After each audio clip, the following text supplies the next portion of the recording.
Salut à tous, j'espère que vous allez bien. On se retrouve pour la review de Crown Jewel 2022. Le show vient de se terminer et je vais vous donner mon avis sincère sur le show. Déjà, premièrement, je trouve que le show était bien, mais ça manquait beaucoup de choses et il y a eu beaucoup de matchs où j'étais un petit peu déçu. Sur le papier, ça avait l'air mieux en tout cas, mais il y a quand même quelques matchs que j'ai trouvé bons. La plupart, je les ai pas trouvés non plus sensationnels. Euh, Quasi tous les matchs du show, je les ai pas trouvés sensationnels, mis à part le main event qui pour moi est le meilleur match de la soirée. Pas forcément en termes de in-ring, mais en termes de storytelling surtout. Déjà, on a commencé le show avec Brock Lesnar contre Bobby Lashley, c'était l'opener. Un match que j'attendais beaucoup, j'avais beaucoup d'attentes pour ce match-là. On avait été déçus du match au Royal Rumble, c'était assez dommage avec une victoire de Bobby Lashley qui devenait champion de la WWE à cette époque-là. Mais là, c'était différent parce qu'il n'y avait pas de titre en jeu, donc Brock Lesnar contre Bobby Lashley. Le match a duré 6 minutes, déjà très très décevant. On commence le match, je crois, de la même manière qu'en Arabie Saoudite. On avait Bobby Lashley qui a attaqué directement. Bobby Lashley ou Brock Lesnar, je me rappelle plus. Peut-être Brock Lesnar, je sais plus. Je crois que c'est Bobby Lashley qui a attaqué directement Brock Lesnar pendant qu'il faisait son entrée. Du coup, le match a commencé comme ça. On avait Bobby Lashley qui prenait un petit peu l'ascendant sur Brock Lesnar. Et au final, il n'y a rien eu de sensationnel pendant le match. On a eu 2-3 finishers. À un moment donné, on a Brock Lesnar qui fait un F5 à Bobby Lashley. Bobby Lashley qui fait son Hurt Lock. Et à la fin, on reste sur un Hurt Lock de Bobby Lashley sur Brock Lesnar. Donc Brock Lesnar, il est mal en point à ce moment-là. On a un gros plan caméra sur lui. Donc ça, en vrai, ça a duré, je sais pas, une petite minute. C'était pas très très long. Et à ce moment-là, Brock Lesnar, il veut pas taper. Il cède un petit peu du coin du ring pour chuter avec Bobby Lashley. Sauf qu'à ce moment-là, l'arbitre il fait le tomber. Et c'est comme ça que Brock Lesnar remporte le match. Donc victoire de Brock Lesnar. Moi, ça me déplaît pas plus que ça. Parce que je me dis, que ce soit Brock Lesnar ou Bobby Lashley, je m'en fous un petit peu. Mais déjà rien que le finish, ça prouve que le match n'était pas ouf. Et même dans la globalité, le match de 6 minutes, c'était pas ce que je voulais. Je voulais un match plus long, plus brutal, avec plus de technique, même plus de technique dans le match. Mais malheureusement, on n'a pas eu tout ça. Donc je suis un peu dégoûté parce qu'on a eu une bonne construction, je trouve, pendant les dernières semaines à Raw. Pour qu'au final, on ait un truc pas dingue. Donc c'est assez dommage. Premier match, grosse déception. Juste après ça, on a eu un match entre Dakota Kai et Io Sky face à Alexa Bliss et Asuka. Pour rappel, Alexa Bliss et Asuka ont battu Damage Control cette semaine à Raw pour redevenir championne par équipe. Donc le règne de Io Sky et Dakota Kai qui a duré à peine 50 jours se terminait cette semaine. Et du coup là, on avait directement le rematch quelques jours après, 5 jours après il me semble. Le match a duré 12 minutes 50. En vrai, le match, je l'ai trouvé très très bien. Déjà beaucoup mieux que le premier match. Le seul problème, c'est que le public n'était pas trop dans le match. En fait, le public était bizarre parce qu'il y avait des moments où il y avait des pics où ils étaient à fond dans le match, des pics où ils étaient pas trop dans le match, et ça pendant tout le show. Donc assez dommage. Mais quand même très très bon match. J'ai bien aimé encore une fois la confrontation entre Asuka et Oskai. À chaque match entre les deux, on a cette confrontation là qui est très très bien et j'ai hâte de voir le jour où Io Sky et Dakota Kai et Asuka plutôt seront en solo toutes les deux. J'ai hâte de voir si un jour elles seront en rivalité ou même peut-être en équipe comme avec Asuka et Kairi Sane à l'époque. Enfin bref.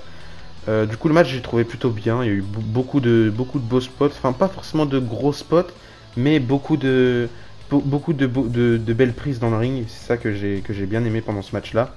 Et finalement assez choqué, mais on a Damage Control qui remporte le match sans avoir l'aide de Bayley. Hein, elles étaient toutes seules. Et elles finissent par finir le règne de Alexa Bliss et Asuka de 5 jours pour récupérer leur titre. Donc ça, je sais pas du tout pourquoi. Par contre, juste avant le match, juste avant que Alexa Bliss et Asuka ont fait leur entrée, elles étaient toutes les deux en backstage et elles se faisaient interviewer par rapport au match.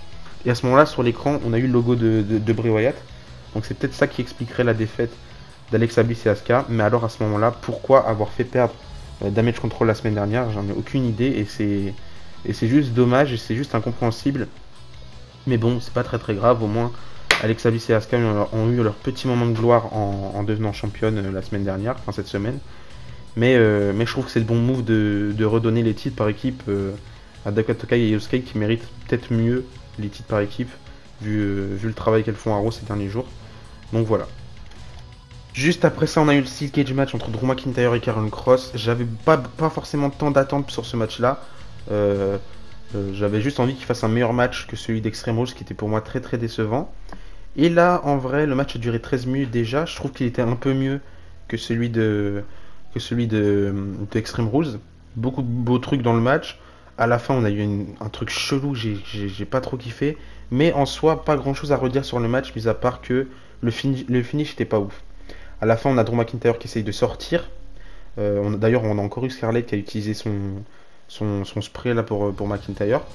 On a Drew McIntyre qui essaye de sortir du coup à la fin. Sauf que là, Scarlett Bordeaux, elle essaye de faire tous les trucs. À un moment donné, elle sort une amulette. Elle essaye d'hypnotiser Drew McIntyre. J'ai trouvé ça ridicule, mais total. À ce moment-là, Drew McIntyre, ça fonctionne pas. Du coup, il grimpe à la cage. Et au moment où il grimpe à la cage et qu'il veut sortir, on a du coup Karen Cross qui lui sort par la porte. On a du coup Scarlett qui enlève la clé et tout ça. Et au final, Drew McIntyre arrive à sauter de la cage juste avant que Karen Cross arrive à s'échapper. Du coup, victoire de Drew McIntyre. Pour moi, c'était logique. Et pour moi, c'est juste pas comme ça que la rivalité va se terminer. Donc on aura probablement un dernier match entre Karen Cross et Drew McIntyre. Peut-être pas un dernier d'ailleurs. Mais en tout cas, on aura un autre match, j'en suis sûr. Juste après ça, on a eu Judgment Day, du coup Finn Balor, Damian Priest, Dominic Mysterio face à Z aussi, du coup AJ Styles, Luke Gallows et Karl Anderson. Pendant le match, j'ai cru qu'on allait avoir quelqu'un qui allait débarquer pour s'occuper de Rhea Ripley. Finalement, rien de tout ça. Le match durait 14 minutes, donc un petit peu plus long que le match précédent. Mais dans l'ensemble, là non plus, j'ai pas énormément de choses à redire sur ce match-là. Je trouve que le match était bien dans l'ensemble du match. Je crois aux grosses premières parties du match, on a que du in-ring, on n'a pas trop d'histoire à compter.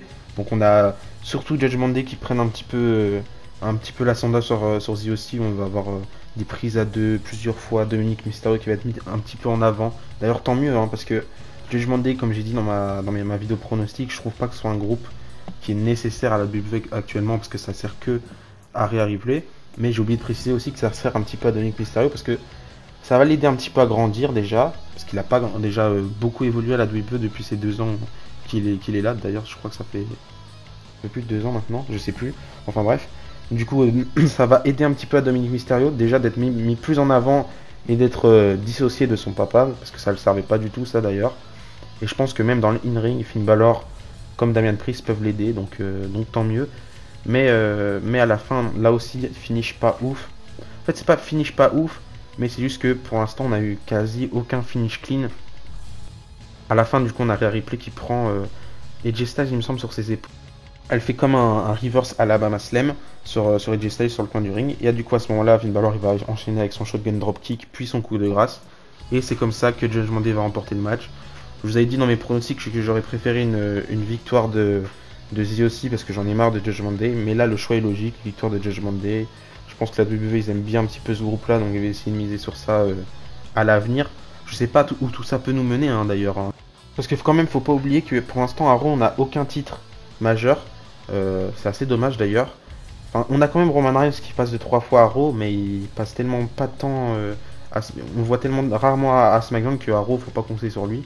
D'ailleurs je pense qu'il passe plus de temps à Raw qu'à SmackDown d'ailleurs. Enfin bref.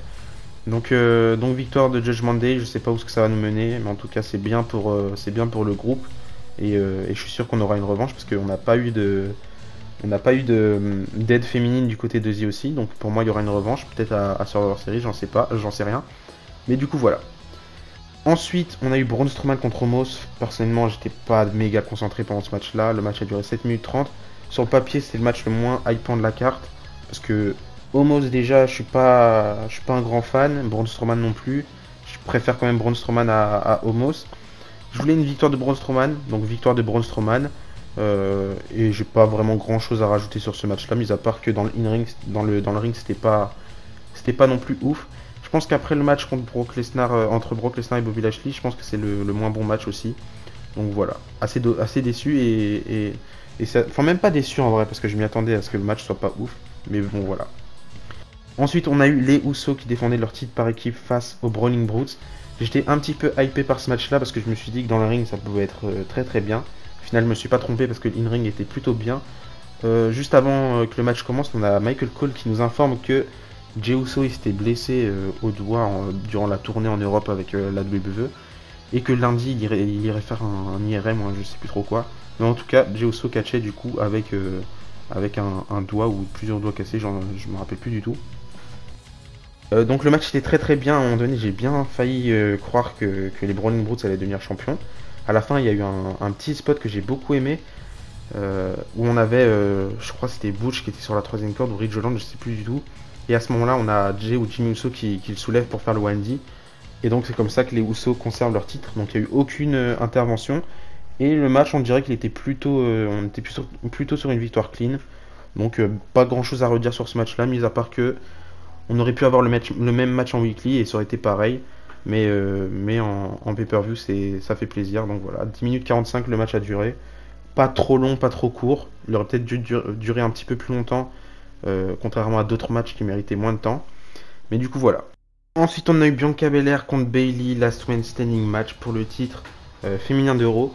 Deuxième match plus long de la soirée, le match a duré 20 minutes. Et je trouve que ce match-là non plus, il n'y a pas grand-chose à redire, mis à part le finish, mais on en reviendra un peu plus tard. Le match dans l'ensemble il était très très bien, plein de beaux spots qui étaient assez sympas. Je me rappelle d'un spot où ce qu'on avait sur la rampe d'entrée, Bayley qui avait mis Bianca Belair dans une mallette, enfin dans une malle, pas dans une mallette, dans une malle. Et du coup l'arbitre comptait, mais elle a réussi à sortir. Puis après elle a écrasé Bayley avec la mallette. Oh là là, mais qu'est-ce que je raconte avec la malle. Puis après Bayley elle était repartie à ce moment-là, elle arrive avec un caddie de golf, elle essaye d'écraser Bianca Belair, mais Bianca Belair elle a réussi à contrer. Puis après on a eu Bianca Belair qui a mis Bayley sur, le caddie de golf, elle est arrivée, elle a essayé de la faire basculer directement sur la table qui a pas cassé, donc je pense que c'était pas prévu ça.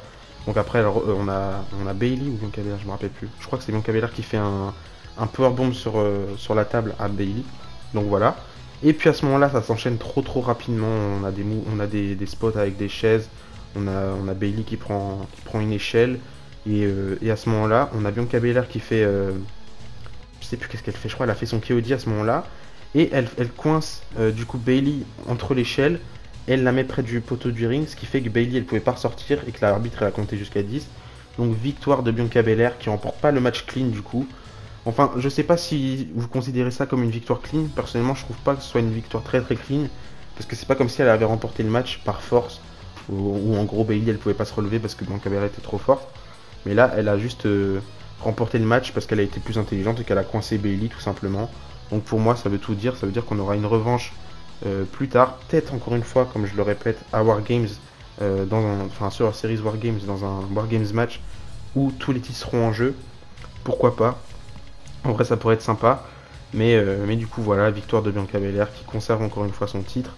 Je sais pas où tout ça va nous mener, j'en ai déjà parlé. Je me suis dit, j'ai essayé plusieurs fois d'imaginer où le règne de Bianca Belair pourrait mener par la suite et qui serait la challengeuse ultime. On parle beaucoup de Charlotte Flair qui ferait son retour bientôt. D'ailleurs, ça fait un petit temps qu'elle s'absente. Je crois qu'elle a une absence plus longue que celle de Cody Rhodes, si je me trompe pas. Mais enfin, bref. Donc voilà, victoire de Bianca Belair qui conserve son titre et pas grand chose à redire sur ce match là, mis à part le finish encore une fois, que je trouve pas très clean. Ensuite, on a eu juste avant le main event Bray Wyatt qui a fait son entrée. C'était annoncé que Bray Wyatt serait j'allais dire sur Series, à Crown Jewel et qu'il allait nous raconter un truc. Donc il arrive dans le ring, il est acclamé comme un fou après son entrée qui dure 1 heure. Enfin bref, toujours moins long que celle de Roman Reigns, mais assez long quand même comme entrée. D'ailleurs, le theme song de Bray Wyatt actuellement, il est incroyable, même si je préfère son ancien. Je trouve qu'il est incroyable. Enfin bref. Donc on a Bray Wyatt qui nous dit qu'il fait partie d'une famille prestigieuse de catcheurs et que en faisant partie d'une famille prestigieuse, il a toujours voulu être le meilleur de tous. Et que pour s'en donner les moyens, il a tellement donné qu'il est devenu quelqu'un d'horrible, qu'il est devenu un monstre. Et qu'il fut un temps, il avait porté ce masque de monstre, j'imagine, avec fierté. Donc il y a un truc à raconter avec le masque. Je sais pas si vous avez remarqué ça aussi comme moi. Donc il avait porté ce masque avec fierté, qu'avec ça il ressentait plus la douleur, etc. Mais que il nous rappelle du coup à la foule qui acclame Bray Wyatt, ils disent qu'ils aiment Bray Wyatt, enfin bref. Donc il nous rappelle que son nom est Bray Wyatt, qu'il est Bray Wyatt et qu'il est ici pour réécrire la fin de son histoire. Sauf qu'à ce moment-là, on a Uncle Howdy qui le coupe. On a une vidéo, je ne saurais pas tout vous détailler ce qui s'est passé dans cette vidéo. Mais c'est pas comme si on avançait vraiment dans l'histoire, hein. Comme j'en ai parlé dans ma review de SmackDown, je trouve qu'il y a beaucoup trop d'intrigues et que au final il fallait des réponses parce que sinon ça mène à rien. Mais là on n'a pas trop de réponses, c'est juste que c'est quoi l'objectif de Bray Wyatt. Bray Wyatt il a envie de réécrire son histoire, donc il a plus envie d'être un face on dirait.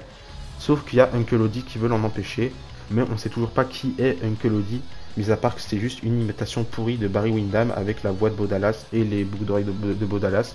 C'est tout ce qu'on sait sur Uncle Howdy. Et c'est le seul membre de Wyatt Six, je sais pas si le clan va s'appeler comme ça, mais c'est le seul membre qu'on aperçoit pour l'instant. Donc je pense que ça va prendre un petit peu de temps pour qu'on arrive à une finalité, mais je trouve que c'était bien parce qu'il était acclamé, enfin bref. Ensuite, du coup, pour terminer le show, on passe au main event, Roman Reigns contre Logan Paul. Le match a duré 24 minutes 50. Déjà, on a Logan Paul qui fait son entrée en live sur Instagram. Je reçois une notification que Logan Paul est en live, je le vois, il est en train de faire son entrée, il est perché là au-dessus. Il pose, d'ailleurs à un moment donné, il pose pour faire son entrée, il pose son téléphone par terre, mais il coupe pas son live. Donc 5 minutes après, on a un officiel qui prend son téléphone. C'était assez marrant. Donc Roman Reigns, après l'entrée de Roman Reigns qui dure 100 ans, on a le match qui commence. On a quand même une belle intensité dans le match. Je trouve qu'au départ, le match aussi, comme le précédent match de Roman Reigns à Clash of the Castle, je trouve que le match il est un peu lent au début, mais c'est pour lancer les hostilités, on va dire. Et je trouve et ce que j'ai remarqué dans ce match-là, c'est que le fil rouge, un petit peu le fil conducteur du match, c'était axé un petit peu sur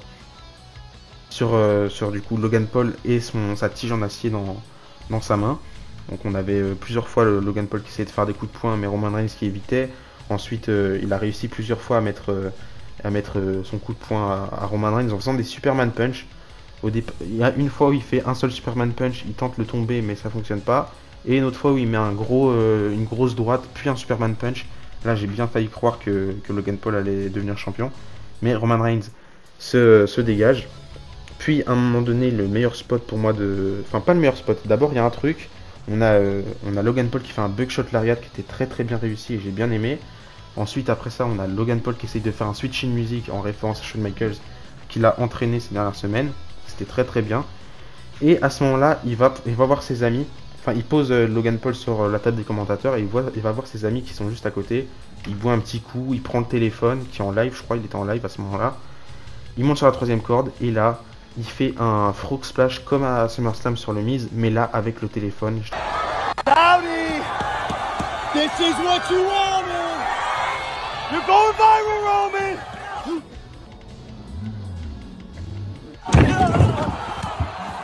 J'ai trouvé ça fou et j'ai trouvé ça très très bien. Mais à ce moment-là, on a les Usos qui viennent checker pour voir si Roman Reigns va bien ou pas. Et à ce moment-là, les Usos ils pètent un câble, ils prennent les potes de Logan Paul, ils les maravent dans le ring. Et là, on a Jake Paul qui fait son entrée. Il défonce les Usos en faisant des coups de poing qui n'étaient pas réussis. S'il veut vraiment devenir catcheur, Jake Paul il a de quoi s'améliorer. Enfin bref. Et à ce moment-là, gros face-off entre Solo Sikoa qui fait son entrée. Donc face-off entre Jake Paul et Solo Sikoa. Mais Solo Sikoa il reste juste là, il fait son entrée. Il y a les officiels qui viennent les séparer et Solo Sikoa il se barre. Donc à ce moment-là, on a Logan Paul qui va faire un gros side dive sur les Usos. Il va revenir dans le ring. Et à ce moment-là, il va se faire distraire. Roman Reigns va faire un Superman Punch. Et il va faire son spear pour remporter le match. Donc Roman Reigns, je suis un ouf moi. Roman Reigns qui conserve son titre, ses 2 titres. Et du coup voilà. Par contre, un truc que j'ai peur par rapport à ça, c'est qu'on ait une petite continuité jusqu'à Wargames où on aurait la team de Roman Reigns, du coup la Bloodline, face à la team de Logan Paul dans un Wargame match. Ce serait horrible, j'ai pas du tout envie que ça se passe comme ça. Franchement, si ça se passe comme ça, j'aurais beaucoup trop de hype qui va s'effondrer. J'étais tellement hype pour le show et si ça arrive, c'est juste très très dommage. J'aimerais bien voir une autre team face à la Bloodline dans un Wargame match. Et il faut surtout pas que ça arrive. Donc voilà, c'est comme ça que se termine le show. Roman Reigns qui repart champion. J'ai hâte de voir quelle sera la suite pour lui, donc j'ai hâte de voir les weekly qui vont arriver. Donnez-moi votre avis sur le show dans les commentaires. Moi personnellement, j'ai trouvé que le show était bien, mais on aurait pu avoir 1000 fois mieux et quand même pas mal de déceptions. C'est juste assez dommage, mais malheureusement c'est comme ça, on peut rien y faire. J'ai juste hâte de passer à autre chose et qu'on passe à un pay-per-view concret et pas un pay-per-view de transition. Donc voilà, c'est la fin de cette vidéo, j'espère qu'elle vous a plu. Et d'ici là, je vous dis à la prochaine et n'oubliez pas, tant que de cacher espoir. Bisous bisous.